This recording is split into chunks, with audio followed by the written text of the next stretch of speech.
Welcome to ILTV's Israel Weekly. Our main topics today: the future of the Middle East, conflict without Palestinian Authority President Abbas, and the growing ongoing issues with Iran.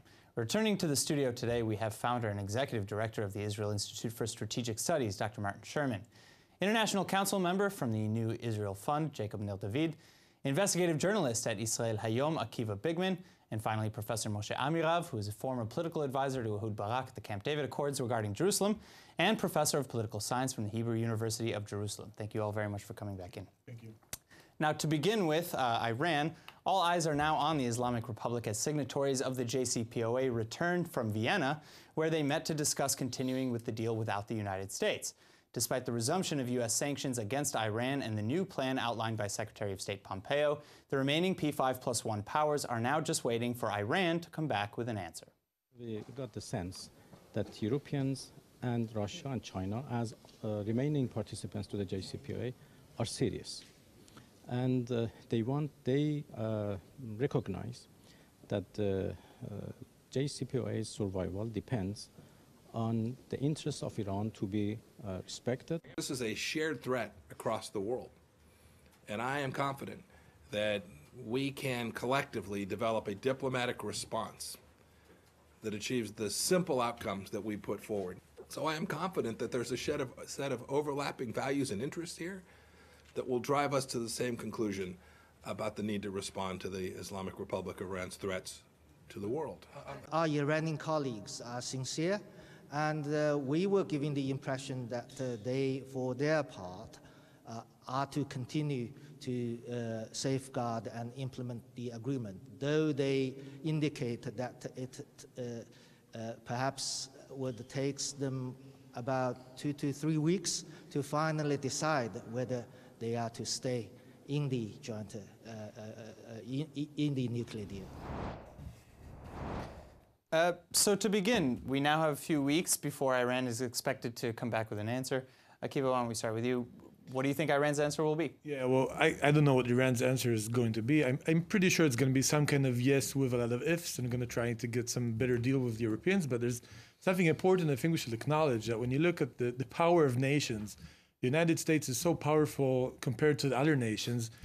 The whole meetings with Europe and Iran seem a little pathetic. I mean, the United States is a few times more in the GDP than any other country, has the largest military in the world. So this is basically a basic question of the U.S. leadership in the world, and this will be a test for that. We'll see if they can get organized without the United States leading. In Obama's times, they're leading from behind. Usually they're leading from ahead, and now they're going to try to get organized without the United States.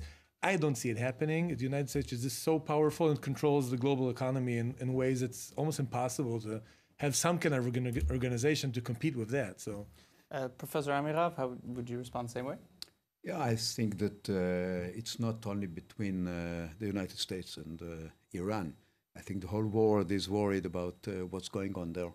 We are worried, of course, because we are sure that the whole idea of Iran is to attack Israel, and but I don't see it like that. I think Iran, the main thing is their role in the Muslim world, and they are looking for the bomb, and they will have the bomb. Nobody will stop them. So we have to look at it from their point of view, and I don't think Israel is the main problem of Iran today. But do you think that this Iranian nuclear agreement was even the right course of action, or is the right course of action going forward today? I can't say anything about the future. I mean, when you have the situation as it is now, you can really not assume what kind of Iran will be from a year from now. I mean, a year ago, we didn't know anything about what can happen today. So, well, you knew more or less what would happen. Yeah, more or you less. You knew more or less. You knew that the agreement was imbecilic. It was impossible to monitor because military sites were off limits. There were all sorts of secret side agreements with the International Atomic Energy Agency. It was a deal which Obama was prepared to make at any price. And now there's a new sheriff in town. And I think for all Iran's saber rattling, it's in a very shaky position. There's a huge water crisis, as we talked about before, which is going to displace millions of people. There's economic unrest. There's a social, domestic unrest across the country. The economy is in a downward spiral. The currency is collapsing. And so the question is what kind of stamina Iran has. And, as long as the U.S. administration is resolute, as it seems to be, I think that Iran will be forced to back down. I don't believe there'll be any consensual resolution to this problem. And, even with the United States not pulling out of the agreement, the Iranian economy was floundering. So now imagine if the U.S. economy, if the U.S. pulls out of it, what's going to happen to the Iranian economy? Because there's secondary sanctions that the United States can sanction if they trade with Iran. And that's, and people are going to have to choose who they want to have commercial contacts with, the Iranians or the U.S. Right, I completely agree on the secondary level. I think on the primary level, we'll have to see whether Europe, China, so on, can get their act together without the United States. I believe they can, and I think they will. But what does that mean, get their act together? Oh, and I think that they can continue forward with the agreement on their own terms and without consulting necessarily the American administration. But even putting that question aside, I think you're completely right. If the current American administration really clamps down and says, if you trade with Iran, then you can't trade with us, that's the meaning of secondary, that would be a much bigger play by the Americans. I don't think they'll do it, but that would be the much bigger play by the Trump administration. There's signs that they are doing it. And why wouldn't they? Because that's the only way to impose their will. I don't know how comfortable Europe would feel with the Iranian ballistic missile project going forward. Well, again, okay, so then what's more likely? An Iranian economic implosion and possibly even a removal of the current leadership, or a war, that Iran may even begin from being backed into a corner, you could say? Well, I think it depends on how Iran's adversaries behave. I've said a number of times on the program that there are only two solutions to this problem. In the short term, it's heightened sanctions with the credible threat of coercive action against Iran infrastructure, their dams, their bridges, their roads, etc., on the short term. And in the long term, is pushing for a regime change, which now is becoming more and more topical. Professor Amiable? I'm very pessimistic about the future with Iran. I'm almost sure they will have the bomb. They will have it sooner than we expect, and nobody can stop them. To put it very shortly. Yeah. Well, I love it when people get pessimistic, but because I think that if you're usually in the optimistic camp, you're in the optimistic camp. We're the realistic, pessimistic. But I think that if the West, the United States and Europe hold strong enough and impose sanctions on the Iranians seriously, we can actually avoid a major war. We can avoid the path to a bomb and have a better chance for some kind of world stability and maybe even peace.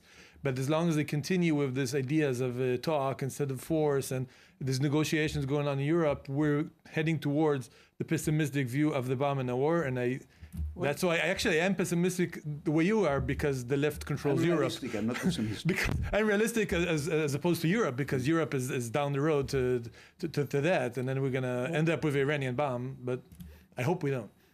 All right, well, what do you think Israel wants out of to occur right now? Do you think, because a lot of people are saying that the Netanyahu administration wants a war with Iran ultimately?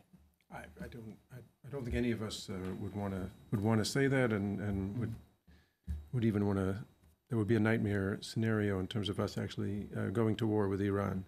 The separate question is: does America go to war with Iran, and then what do we do if America goes to war with Iran? America doesn't have such a great record in the modern era, no matter which political party, in terms of regime change and trying to remake countries. Well, that's a bit misleading, because if you look at the wars in Afghanistan and Iraq, 95% of the expenditure of the effort and resources there was after the regime had fallen. So there's a huge change between bringing down the regime and building an alternative regime. So America's proved that it can bring down any regime with air power and special forces, minimum loss, minimal casualties.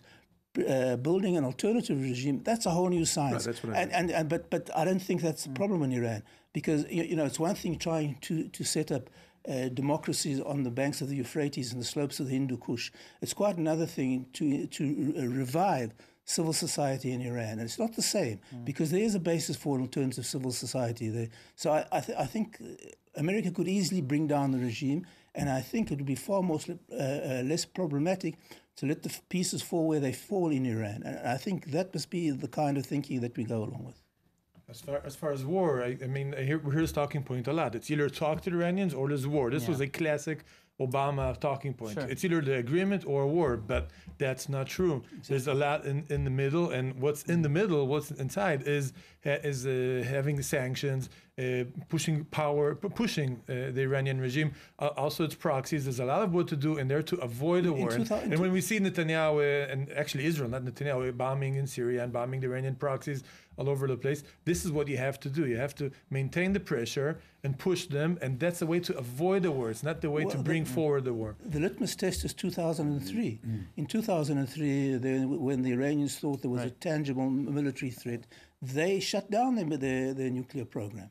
I would like just to add, I try to teach my students to ask the good questions. And it's not so important, the answers, because there are many answers. And the main question about Iran is, why is it that they need this bomb? And I think everybody has to ask this question. Because for the Iranians, and that's my interpretation, excuse me, is that the bomb is a symbol for them of ruling the Muslim world. And they will not stop until they have the bomb. So and they will have the bomb. What's then? Ergo regime change.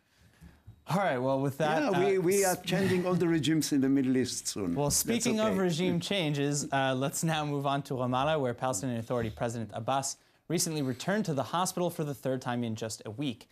Though most of the people close to Abbas say he's recovering nicely, he does reportedly have a lung infection. With that in mind, many are again speculating what the future of the region may hold in the event of the 83-year-old Palestinian leader's sudden passing. أدخل فخامة الرئيس محمود عباس حفظه الله إلى المستشفى الاستشاري العربي بالأمس، وبعد إجراء الفحوصات الطبية والصور الشعاعية اللازمة تبين وجود التهاب رئوي على الرئة اليمنى، وتم البدء بإعطاء العلاج اللازم، وهو الآن يستجيب للعلاج بشكل سريع ويتماثل للشفاء. Now I know, and we've actually even spoken about this a little bit, that upwards of 70% in the Palestinian Authority are thinking Abbas should just step down to begin with. Do you think that that'll happen before anything dire will happen with his health? Unfortunately, probably not, because he's managed to keep his hold on power there. There haven't been elections in quite a long time, as we all know. So I don't know if it will, but obviously a lot of Palestinians of all ages have been calling for him to step down for a variety of reasons.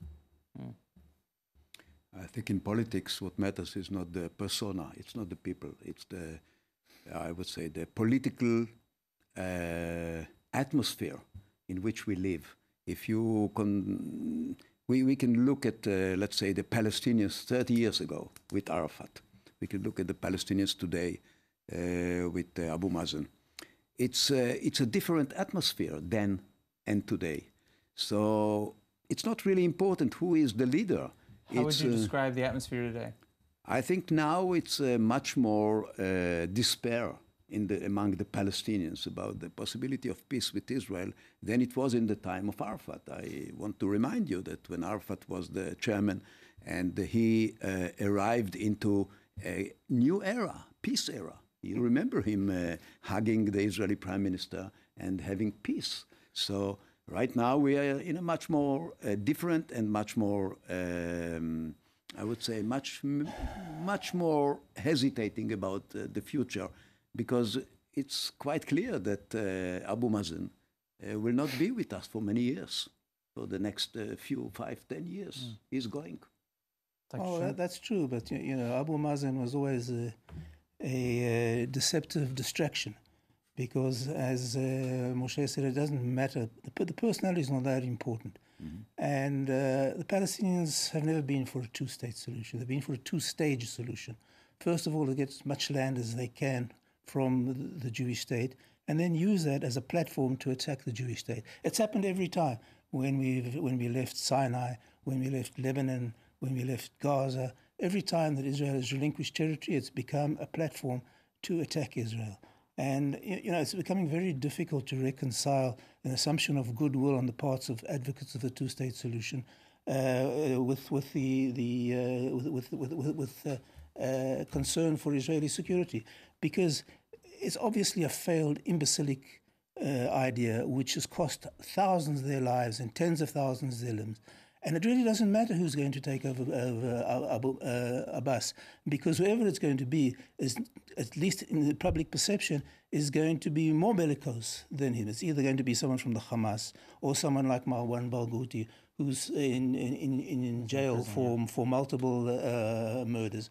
So it really doesn't matter. And who comes after Abbas is not that really important. The question is what Israel is going to do and how it's going to extricate itself from this grip of this two-state phobia or dementia. Akiva?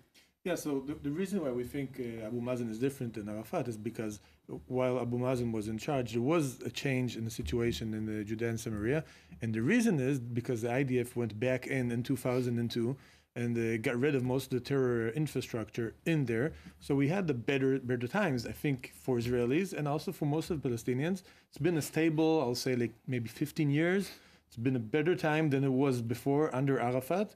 You call that hope for peace, but that was a regime of terror. There was people dying on both sides in the thousands in those times, and now we had a much more stable and better time. So I don't know who will come after Abbas, but I'm afraid that there will be some regime change, and people will think we can go back to these ideas of hope, of peace, which actually will bring us back into more withdrawals bring Israel to make a mistake again of more withdrawals, give more I'll say like more count on the other side to fight terror more than we do today, and then we'll get back to the bad times we had under Arafat before the IDF before Operation it was a defensive shield, wasn't it? Before Operation Defensive Shield. I think this is what should be in front of us, not to go back to the mistakes of the past.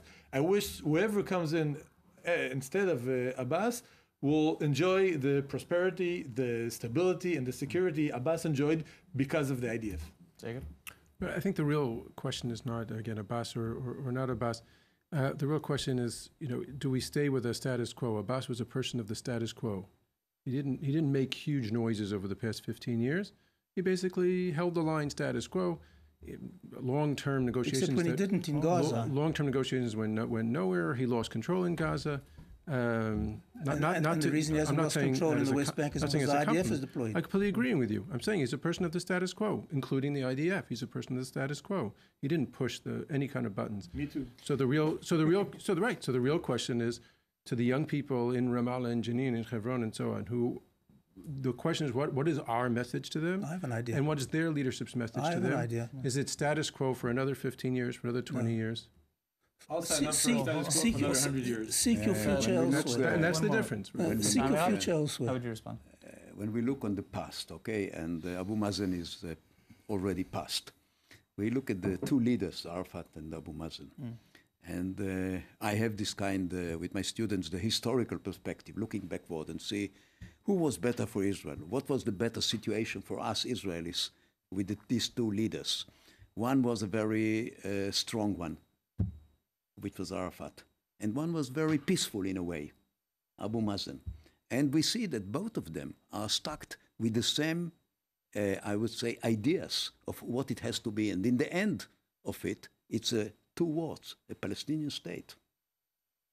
And until they have this Palestinian state, it doesn't matter who is the leader. It will be after Arafat, other people, maybe more radical or less radical. The idea of a Palestinian state, which Israel already agreed to, the majority, the governments, will be the leading point for the next leader. So it doesn't matter if it's really now this name or another name. We are going to stay in the same situation in the next 10 years. When you say Palestinian state, don't you really mean yet another homophobic, misogynistic, Muslim majority tyranny, which will be a bastion for Islamic terror?